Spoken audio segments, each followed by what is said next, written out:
Friends, ഒരു പച്ചയായ സത്യം ഞാൻ നിങ്ങളോട് പറയാം. ഇത് മറ്റാരും നിങ്ങൾക്ക് പറഞ്ഞുതരില്ല. നമ്മളുടെ സൊസൈറ്റി ഒരിക്കലും തന്നെ മെൻസിനെ സ്ട്രോങ് ആയിട്ട് വളരാൻ അനുവദിക്കില്ല. അവർ നിങ്ങളെ ജസ്റ്റ് ഒരു ആവറേജ് ഗൈ ആവാൻ വേണ്ടി മാത്രമാണ് ട്രെയിൻ ചെയ്യുന്നത്.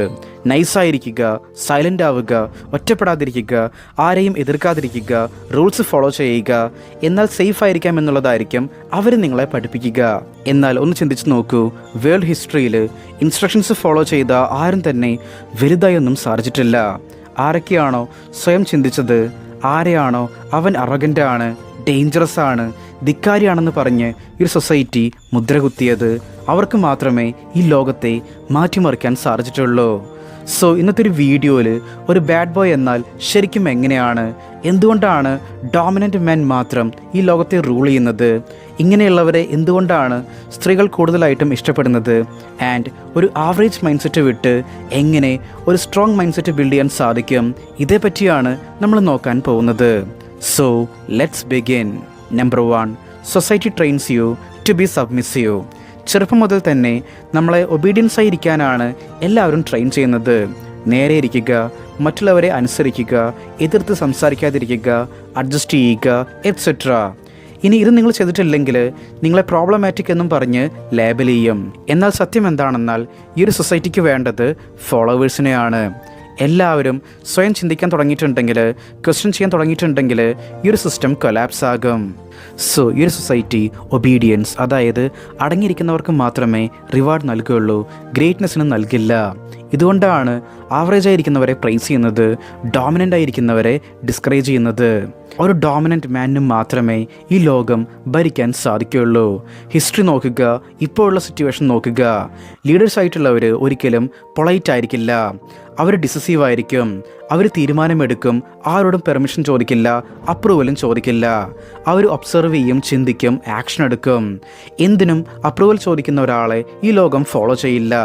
തൻ്റെ വഴി ഇതാണെന്ന് മനസ്സിലാക്കി പോകുന്നവരെ മാത്രമേ ഈ ലോകം ഫോളോ ചെയ്യുള്ളൂ. സോ ഒരു ബാഡ് ബോയ് എന്നാൽ ശരിക്കും എങ്ങനെയാണ്? ഇതൊരിക്കലും നിങ്ങൾ വിചാരിക്കുന്ന പോലെയല്ല. ബാഡ് ബോയ് എന്നാൽ റെക്ലെസ് ആയിരിക്കുന്നതോ ആരെയും മതിക്കാതെ ഇരിക്കുന്നതോ അല്ല. റിയൽ ബാഡ് ബോയ് അവൻ്റെ സ്റ്റാൻഡേർഡ്സിലായിരിക്കും ജീവിക്കുക. ഗിൽറ്റി ആയിട്ട് ഫീൽ ചെയ്യാതെ നോ എന്ന് പറയും. തൻ്റെ എല്ലാ മൂവ്മെൻറ്റ്സിനും മറ്റുള്ളവർക്ക് എക്സ്പ്ലനേഷൻ കൊടുക്കില്ല. അയാൾ കാം ആൻഡ് കൺട്രോൾഡ് ആയിരിക്കും.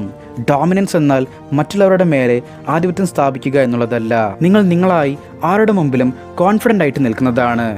സോ ഇത് എന്തുകൊണ്ടാണ് വുമൻസിനെ അട്രാക്റ്റ് ചെയ്യുന്നത്? ഇതൊരു ഓപ്പൺ സീക്രട്ടാണ്. ലോകത്തെ ഭയന്ന് സബ്മിറ്റ് ആകുന്ന ആണുങ്ങളെ വുമൻസിന് ഇഷ്ടപ്പെടില്ല. സ്ട്രോങ് ആയി തലയുയർത്തി നിൽക്കുന്നവരെയാണ് അവർക്കിഷ്ടം. ഒരാൺ സ്വയം തന്നെ ലീഡ് ചെയ്യുകയാണെങ്കിൽ അപ്പോൾ സ്ത്രീകൾക്ക് അവരോടൊപ്പം നിൽക്കുന്നത് സേഫായിട്ട് ഫീൽ ചെയ്യും. വാലിഡേഷൻ്റെ പിറകെ പോവാത്ത ഒരാളെ കാണുമ്പോൾ അവർക്കത് റെയറായിട്ടും ഫീൽ ചെയ്യും. നിങ്ങൾ ഡോമിനൻ്റ് ആയിട്ടിരുന്നാൽ നിങ്ങളുടെ ബോഡി ലാംഗ്വേജ് മാറും, നിങ്ങളുടെ സംസാരം മാറും, നിങ്ങളുടെ പ്രസൻസ് തന്നെ വേറെ രീതിയിലായിട്ട് മാറും. സോ അട്രാക്ഷൻ താനേ വരും. സോ ഇനി ഡോമിനൻസ് എന്നാൽ എന്താണ്? ഫോർ എക്സാമ്പിൾ, നിങ്ങൾക്ക് ചെസ് നന്നായിട്ട് കളിക്കാൻ അറിയുമെന്ന് വിചാരിക്കുക. അപ്പോൾ ചെസ്സിനെ പറ്റി സംസാരിക്കുമ്പോൾ ഇതെനിക്കറിയാം, ഇതിൽ ഞാൻ സ്ട്രോങ് ആണെന്നുള്ളൊരു ഫീല് നിങ്ങളിലേക്ക് വരില്ലേ? ഇതാണ് ഡോമിനൻസ്. നിങ്ങൾ ആരെയും തോൽപ്പിക്കാനോ ഷോ ഓഫ് കാണിക്കാനോ ശ്രമിക്കുന്നില്ല, ജസ്റ്റ് സോളിഡ് ആയിട്ടിരിക്കുന്നു. അതാണ് കോൺഫിഡൻസ്. ആ കോൺഫിഡൻസ് മറ്റുള്ളവരുടെ അപ്രൂവൽ കൊണ്ടല്ല വരുന്നത്, നിങ്ങളുടെ ഉള്ളിൽ നിന്നാണ്. സോ മറ്റുള്ളവരുടെ വാക്കുകൾ കേൾക്കാതിരിക്കുക. എല്ലാവരും പറയുന്ന കാര്യങ്ങൾ കേൾക്കുകയാണെങ്കിൽ അവസാനം നിങ്ങൾക്കായിട്ടുള്ള ഒരു ഐഡൻറ്റിറ്റി ഉണ്ടായിരിക്കില്ല. സേഫായിരിക്കുക, റിസ്ക് എടുക്കാതിരിക്കുക. ഇങ്ങനെ പറയുന്നവരെല്ലാം ആവറേജ് ആയിട്ട് ജീവിക്കുന്നവരായിരിക്കും. ഇവർ നിങ്ങളെയും സേഫ് ആക്കാൻ ശ്രമിക്കും.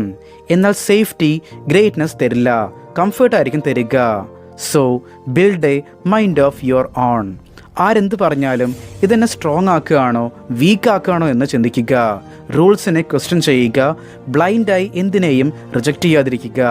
എന്നാൽ ഇൻ്റലിജൻ്റായി എല്ലാം ഫിൽട്ടർ ചെയ്യുക. അതാണ് പവർ. സോ ഇതെങ്ങനെ സ്റ്റാർട്ട് ചെയ്യാം? ചെറിയ കാര്യങ്ങളിൽ നിന്ന് ഇത് ആരംഭിക്കുക. ഓവർ എക്സ്പ്ലനേഷൻ കൊടുക്കുന്നത് നിർത്തുക. സാവധാനത്തോടു കൂടി ക്ലിയർ ആയിട്ട് സംസാരിക്കുക. ഭയപ്പെടാതെ നോ എന്ന് പറയാൻ പഠിക്കുക. ബോഡി ബിൽഡ് ചെയ്യുക. ഒരു സ്കിൽ നന്നായിട്ട് മാസ്റ്റർ ചെയ്യുക. ഡിസ്ട്രാക്ഷൻസിനെ കുറയ്ക്കുക.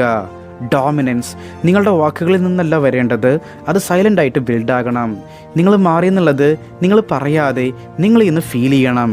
ഫ്രണ്ട്സിന് നിങ്ങൾക്കും അതെ ഇങ്ങനെയുള്ള ഒരു ഡോമിനൻ്റ് പേഴ്സണായിട്ട് മാറണം. നിങ്ങളിൽ ഓവർ തിങ്കിങ്, ടെൻഷൻ, വറീസ് ഇതൊക്കെ മാറ്റിയിട്ട് ഒരു വാരിയർ മൈൻഡ് സെറ്റ് നിങ്ങളിൽ ബിൽഡ് ചെയ്യണമെന്ന് നിങ്ങൾ ആഗ്രഹിക്കുന്നുണ്ടെങ്കിൽ അപ്പോൾ ഇതിനായിട്ട് നിങ്ങൾക്ക് നമ്മളുടെ ലൈഫ് ട്രാൻസ്ഫോർമേഷൻ പ്രോഗ്രാമിലേക്ക് ജോയിൻ ചെയ്യാവുന്നതാണ്.